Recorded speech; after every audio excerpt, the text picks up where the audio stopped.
job in turning off wars. We stopped 8 wars. And we have 1 to go, as you probably know, and that'll get stopped also. But we've done a great job, so it's really been an honor to do it, and I did it with many of the people in this room. Every one of you I know, and every one of you I like our leaders, I like everybody. But I thought we'd have a discussion after the press leaves about what last night represented and what we should do about it, and also about the shutdown, how that relates to last night. I think if you read the pollsters, the shutdown was a big factor, negative for the Republicans. That was a big factor, and they say that I wasn't on the ballot was the biggest factor. But I don't know about that, but I was honored that they said that. And I just want to thank everybody for being here, and a very special thanks to Vice President J.D. Vance, who's doing a terrific job.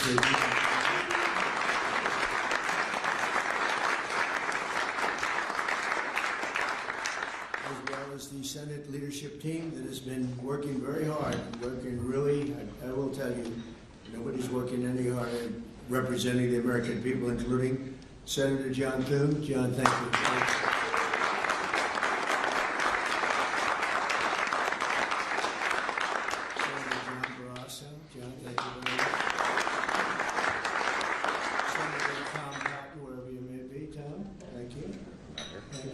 Thank you.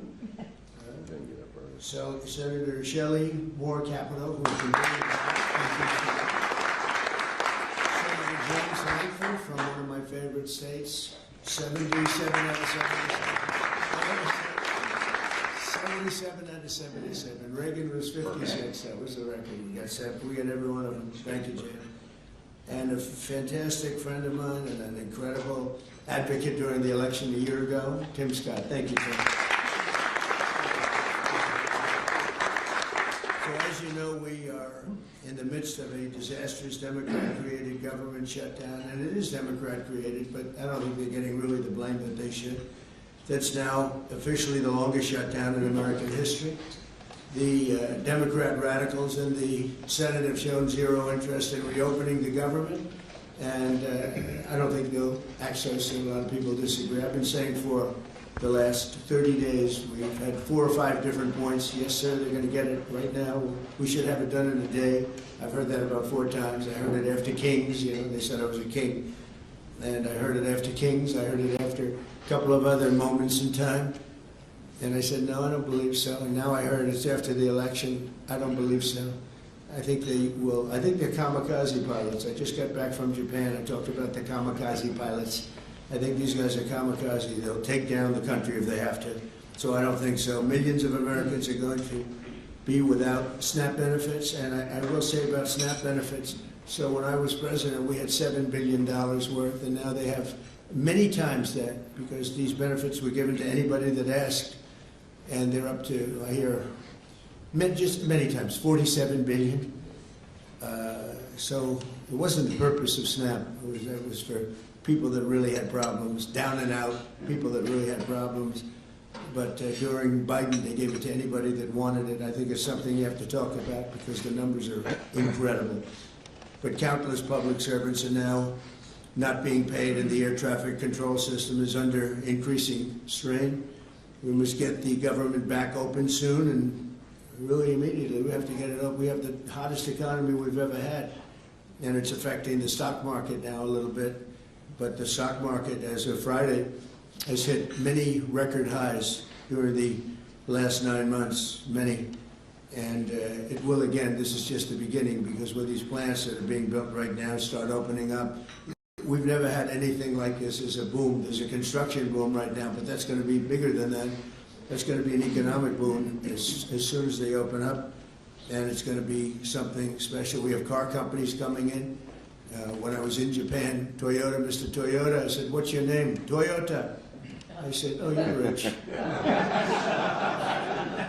said, "How much of the company do you own?" 92.1%. I said, "I'm glad you said the one who wants to get." I said, "You're a rich guy." And he said, "I'm investing $10 billion in the U.S. And you know what I'm talking about, right? You introduced me, Mr. Senator. You introduced me originally when you were the ambassador to Japan. He's still good. He's still strong. But he had no interest in investing in this country. Now he's investing $10 billion as of 1 week ago in building new plants. We have auto plants coming in incredibly, but we have AI and all of them. And we can't be extorted to give $1.5 trillion to people that came into the country illegally, many from prisons, many drug dealers. A lot of people came in from mental institutions. They want to give a lot of money to the people that came in illegally. We have to get them out. We can't, no country can sustain that. That's not like an attack on our country. In no country, these are not going to be productive people. These are going to be anti-productive people. And we can be, all have big hearts. I have a bigger heart than anybody, but we can't let that happen. It's time for Republicans to do what they have to do, and that's terminate the filibuster. It's the only way you can do it. And if you don't terminate the filibuster, you'll be in bad shape. We won't pass any legislation. There'll be no legislation passed for 3.25. We have 3.25 years, so that's a long time. But when they can't do an extension, and John, I think they've done an extension every single time they've ever been asked forever. This is the first time they haven't done an extension. Extensions are supposed to be easy, but if they won't do an extension, they won't do any bill, even a simple bill. And we should do our own bills. We should get out. We should do our own bills. We should open up. We should start tonight with the country's open. Congratulations. Then we should pass voter ID. We should pass no mail-in voting. We should pass all the things that we want to pass, make our elections secure and safe, because California is a disaster. Many of the states are disasters. But can you imagine when they vote almost unanimously against voter ID? All we want is voter ID. You go to a grocery store, you have to give ID. You go to a gas station, you give ID. But for voting, they want no voter ID. It's only for one reason, because they cheat. We would pass that in 15 minutes. If you don't get it, you'll never pass that. You'll never talk about mail-in ballots. Mail-in ballots make it automatically corrupt. If you have mail-in ballots, automatically it's correct. Even Jimmy Carter, they had the Carter Commission after he got out of office, and he had a group of very distinguished people, Democrats and Republicans, and they passed, they recommended things take place. It was a long time ago. And they said about mail-in ballots, if there is mail-in ballots, there will definitely be corruption, because, you know, they pass through too many hands. I mean, you go in to vote, and they want your card. Even me, I went into Palm Beach. You go in to vote, they want your card, you're this, you're that. They say, I'm sorry to do this, sir, but I have to look at your identification. I said, that's all right. I love that. But, you know, you're really not going to get away with much. It was very, very professional and very good, the way it's supposed to be. But these people don't want that. They have legislation in California where it's illegal to ask somebody for voter ID. If you ask somebody for voter ID, if you're an official and you say, I'd like to see your voter ID, they can arrest you, okay? They can arrest you because they want to cheat, and they get away with it, and the Republicans let them get away with it, and we won't do that if we have the filibuster. So we're going to talk about that a little bit, and we're going to see if we can sway, because I know we have a lot of, not a lot, I'd say half feel this way, maybe a little bit less than half, and it's time to have a really good talk. If I thought that they weren't going to pass the filibuster, I wouldn't even bring it up. They're going to pass it within the first hour. And if they take power, and it's more likely that they take power if we don't do it, because we're not going to be passing any legislation. They're not going to approve anything. We're going to go 3.25 years. There won't be one bill that we're going to pass. Because the easiest thing to pass is exactly right now what they won't pass. And they'll do that, and they'll wreak havoc. But let's assume they get it. They're doing it anyway, so it wouldn't matter. They're doing it anyway. And, you know, I have a case where I have great U.S. attorneys that can't be approved because of the blue slips. The blue slips, I think you should terminate blue slips, too. It's a mental termination because it's really a custom. But if you have a Democrat senator or two is bad, but it doesn't make any difference. If you have one senator who writes a negative letter on some great U.S. attorney, we had it in Manhattan, Southern District. Jay Clayton, one of the most respected lawyers in the whole country, by far, one of the most respected, and couldn't get approved. The courts approved him. The courts couldn't believe it. They did it like instantly. He went to the best schools, got the best marks, top of his class, everything was perfect. I mean, he was led the perfect life. Went to Sullivan and Cromwell, almost immediately became the head of Sullivan and Cromwell, you know, the most prestigious law firm, I would say, in the country, just about, whether it's Sullivan or 2 or 3 I could name, but Sullivan I would say really maybe number 1. He was the head of Sullivan and Cromwell for like 20 years. He went to the SEC, was flawless. He did it for me. He was the SEC chairman. He was flawless. Then he went to Apollo, where he was the chairman of Apollo, and was flawless. Everything went good. The stock went through the roof and everything. I asked him to go to the Southern District, and he said, "I'll do what you'd like to do, sir." He's a very high-quality person. But he couldn't get approval from Schumer.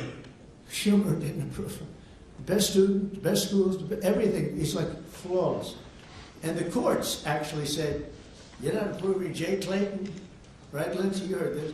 The courts actually interceded, and they approved him. But that's an unusual guy. We have other people that are really good, but people don't know how good. Top students, top colleges, and they're U.S. attorneys, and they won't be approved. They're not going to be approved. We have one in Los Angeles who's phenomenal. No, the senators, the Democrats are, again, they're kamikazes. The Democrats are not going to approve them. Blue slips are a disaster. So the only people I can get approved are Democrats. I was told that by the Democrats. We'll only approve Democrats.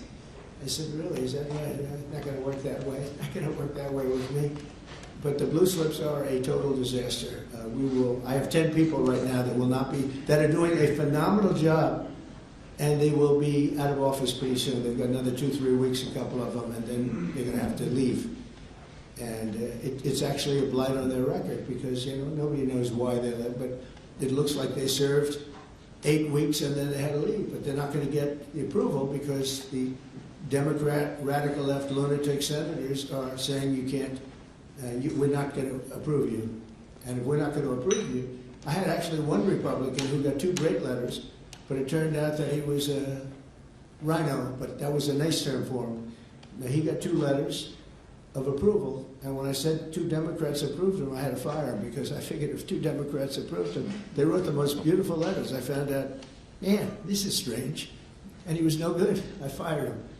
He was really not much of a Republican. The recommendation of that one wasn't such a good recommendation. Someday I'll tell you who recommended him, but it wasn't exactly the best. But when I saw when I saw the 2 senators from Virginia gave him glowing marks, Tim, I said, let me see this. I read the most beautiful letters I've ever seen. I said, I called him up. I said, sorry, you're fired. Get the hell out of here. And but it's a horrible thing. Blue slips is a horrible thing because I have the right to pick judges and I have the right to pick U.S. attorneys, and this takes away the right from me. And I think we're going to go to court on it, and we'll see what happens in court.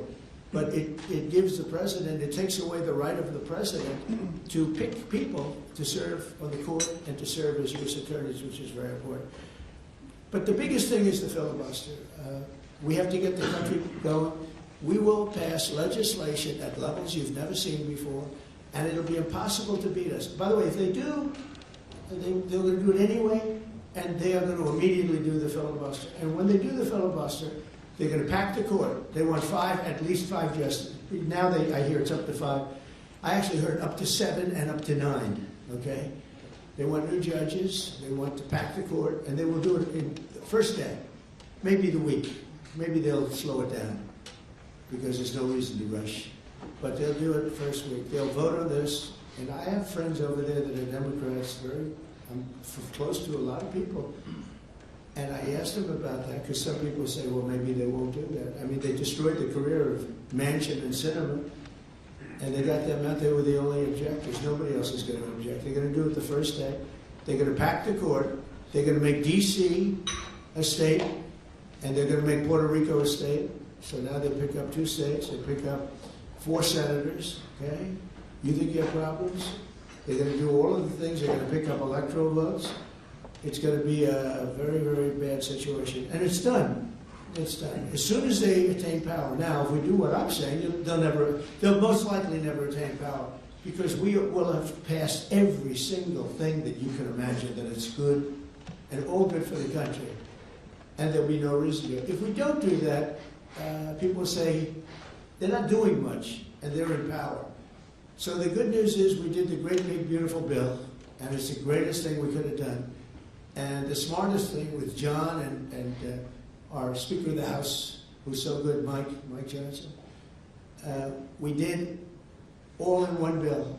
If we didn't, John, it would be a problem because, we would have gotten a small piece passed. A lot of people wanted to do that. A lot of people in the room wanted to do that. They went along with me and John and everybody, and we got this thing passed. Honestly, it's 4 years worth of goodies. No tax on tips, no tax on Social Security, no tax on, think of it, no tax on overtime. It's an unbelievable tax cut for the workers and for business, where business is going to create jobs, and we're creating jobs at levels that nobody's ever seen before. All these things are good. We have to be able to get the word out. If we don't get the word out, we'll make it a very big mistake. So I have this long, beautiful, and very boring speech. I won't bother you. But because we can just start talking, and I think it's very important. We have to get the country open, and the way we're going to do it this afternoon is to terminate the filibuster. And it's possible you're not going to do that. And I'm going to go by your wishes. You're very smart people. We're good friends. But I think it's a tremendous mistake, really. It would be a tragic mistake, actually. It's time. It's time. If I thought they weren't going to approve, I'd sort of be with you. It'd be fine. I'd be neutral to with you. But knowing that they're going to pass it as soon as they get any semblance of control, they'll pass it first thing.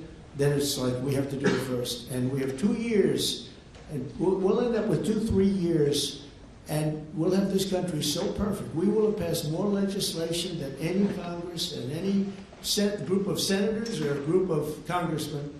And we will get it through. They'll send it to us. We'll send it to them. It'll be a beautiful machine. Otherwise, we're just going to sit around and argue with these people all day long, and they're highly unrealistic. Highly unrealistic. Many of them are radical left subversives, frankly. So I want to thank everybody, and we're going to talk, and I want to thank the press for treating us so really well for that foreign trip. It was an amazing, we had just an amazing meeting. Don't forget, 2 months ago, it looked like the whole world was in trouble over rare earth, and that's no longer even a subject that people talk about. It was all worked out very quickly. Without tariffs, I couldn't have done it. I put a 100% tariff on China. As soon as I heard it, within 20 minutes, I put a 100% tariff on China. When President Xi, who's really a friend of mine, as much as he can be a friend, he's a tough man. He's a tough man. Smart man, actually. Very smart. The press doesn't like it when I call him very smart. They think I'm not supposed to call him smart. But he leads 1.4 billion people without question. In fact, during the meeting, we were there. A couple of you were there, and some of you saw it. So he's here, and he's got about 6 people on each side, and every one of those people was standing like this. They were at attention. And I made a comment to one of them, and he got no response. I said, "Are you going to answer me?" I got no response. And President Xi didn't let him have any. So if there's any question, I said, I want my cabinet to behave like that. I'm demanding that I want them sitting up like that, Tim, just nice and straight. I've never seen posture like that. I've never seen men so scared in their lives. Yeah, the equivalent of a vice president. He was. I said, "Are you going to answer my question?" And he's like, "He doesn't move." I said, "What's wrong with this guy?" "Oh, I will answer all questions." Why don't you behave like that? JD doesn't behave like that. JD butts into conversations. I want to have that for at least a couple of days, okay, JD? We'll keep you long term, but a couple of days. A couple of days of that would be very, very nice. Okay, I want to thank you, and we'll talk a little bit. And I see they set me up with a podium. I thought I'd just be sitting, but it's probably easier. I want to thank you all very much. Thank you to the press, and you can go, and we'll speak to you later. Thank you. I'm going to Miami to make a speech today at a big group, and we have a nice big crowd, and we'll see you there. A lot of you are traveling down with me. Thank you very much. Mr. President, you sound very frustrated by last night's elections. What are the takeaways for people in this room? Thank you, press. What happens if they don't eliminate the press? Thank you, press. Please, Rod. Thank you. Keep moving. Please. Thank you. Thank you. You guys are moving. Okay, guys. Keep it going.